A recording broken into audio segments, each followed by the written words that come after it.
पहली बात तो यह है कि आ, हिमाचल प्रदेश की बात अब करें। हिमाचल प्रदेश में विकास के नाम से राजा वीरभद्र सिंह को याद करते हैं लोग। आज नहीं है, साल भर से पहले उनकी मृत्यु हो चुकी है, लेकिन फिर भी आज उसको याद करते हैं। हिमाचल में यदि विकास का पर्याय कोई है तो राजा वीरभद्र सिंह जी है। और भारतीय जनता पार्टी ने उसको भी मौका मिला, वो क्या किए। जयराम ठाकुर जी अपने जिले में तो एक एयरपोर्ट नहीं बना पाया जो उन्होंने घोषणा की थी। कांगड़ा में जो बन रहा था उसको तो वापस ले लिए। यहाँ एक नेशनल हाईवे नहीं बना पाया।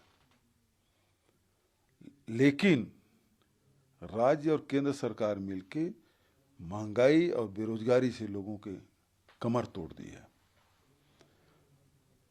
और जहाँ तक भ्रष्टाचार की बात है, क्या कारण है कि भारतीय जनता पार्टी शासित राज्यों में ही जो जितने भी शासकीय नौकरियों में जो वैकेंसी निकलती है, पेपर होता है, उसमें लीक क्यों हो जाता है।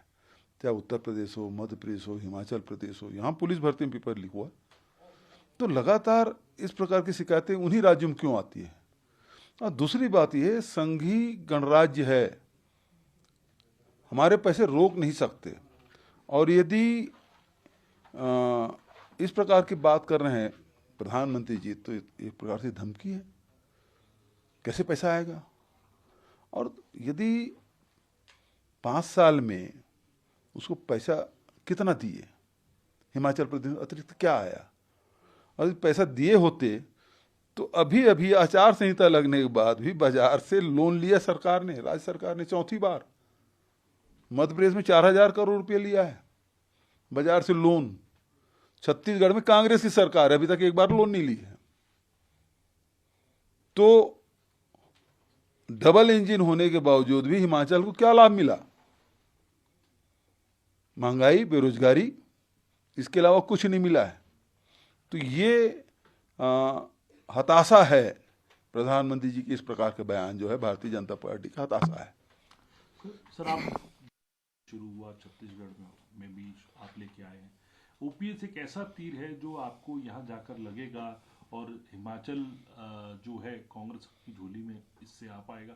मुद्दे बहुत है, लेकिन क्या ये आपको लगता है मेन मुद्दा, क्योंकि अब तक बीजेपी हमेशा बच रही है ओपीएस में। देखिए, मुख्य रूप से बात यह है, हिमाचल ने पूरे देश में लोगों के आय है वो संकुचित हो गया है, खर्च बढ़ गए हैं, महंगाई बढ़ी है, बेरोजगारी भी बढ़ा है। और इस कारण से ओपीएस अपने आप में महत्वपूर्ण है। और हिमाचल प्रदेश में इसलिए और ज़्यादा महत्वपूर्ण है कि यहाँ हर घर में एक शासकीय कर्मचारी है, इसलिए ओपीएस अपने आप में महत्वपूर्ण है। 2004 से लेके अब तक के 22 तक के लोगों ने देखा कि ये एनपीएस है वो लाभदायक नहीं है, बुढ़ापे का सहारा नहीं बन पा रहा है। जबकि ये पैसा कर्मचारियों का है, ये पैसा राज्य सरकार का है। तो ओपीएस है वो उनके लिए बहुत महत्वपूर्ण है। और इसलिए राजस्थान, छत्तीसगढ़, झारखंड में इसको लागू किया गया है। अब हिमाचल प्रदेश में भी हमारी सरकार बनेगी, लगेगा। राहुल गांधी को लेकर बहुत ज्यादा शंकर प्रसाद ने किया। आज जयराम ठाकुर बकायदा ये कह रहे हैं कि राहुल गांधी को कांग्रेस इसलिए नहीं ला रही है कि उन्हें पता है कि कांग्रेस यहाँ लाएंगे तो बुरी तरह हारेंगे, इसीलिए उन्हें भारत छोड़ो यात्रा के ऊपर राहुल गांधी को भेजा। वो 7 सितंबर से चल रहे हैं, 65 दिन हो गए पद यात्रा करते। और वो यात्रा में मुद्दे क्या है। भारत जोड़ो यात्रा में महंगाई और बेरोजगारी ही मुख्य मुद्दा है। जो उदयपुर जो चिंतन शिविर से जो मामला उठा, हम पद यात्रा करेंगे, उस समय कोई चुनाव घोषणा नहीं हुआ था। 7 सितंबर को जो चुनाव, मतलब जब पद यात्रा शुरू किए तब चुनाव की घोषणा तो नहीं हुआ था।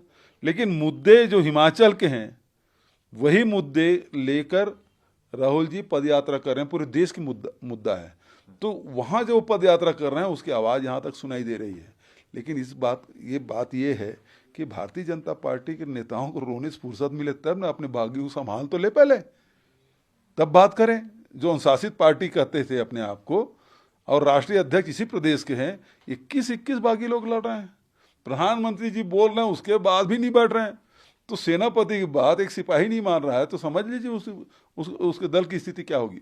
आखिरी सवाल आपके प्रदेश से है, उस पे हैं और वो सब बेसलेस हैं। जो आपने उनके बेटे के ऊपर आरोप लगाए हैं वो सब बेसलेस हैं, सब क्लीन चिट आ चुकी है और चिटफंड को लेकर जो आप आरोप लगा रहे हैं। देखिए, चिट फंड तो पूरा राष्ट्रीय मामला है। अकेला छत्तीसगढ़ है जहाँ चिट फंड कंपनी को पैसा, उसके डायरेक्टरों की गिरफ्तार भी किए हैं और पैसा वापस भी किए हैं।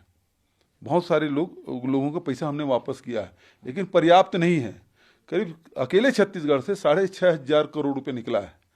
और रमन सिंह और उसके पूरे परिवार के लोग और संवैधानिक पदों में बैठे हुए भारतीय जनता पार्टी के नेता उस तत्कालीन, वो लोग प्रमोट किए इसको, जो प्राइवेट जो चिट फंड कंपनी है उसको रोजगार मेला लगा के।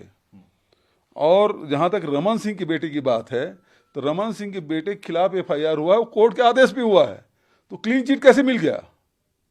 जो मामला कोर्ट में है और रमन सिंह का है, उसके बाद क्लीन चिट कैसे हो जाएगा? तो मामला तो कोर्ट में है। और चिट फंड कंपनी को प्रमोट किए कि नहीं किए, पहले रमन सिंह बताए।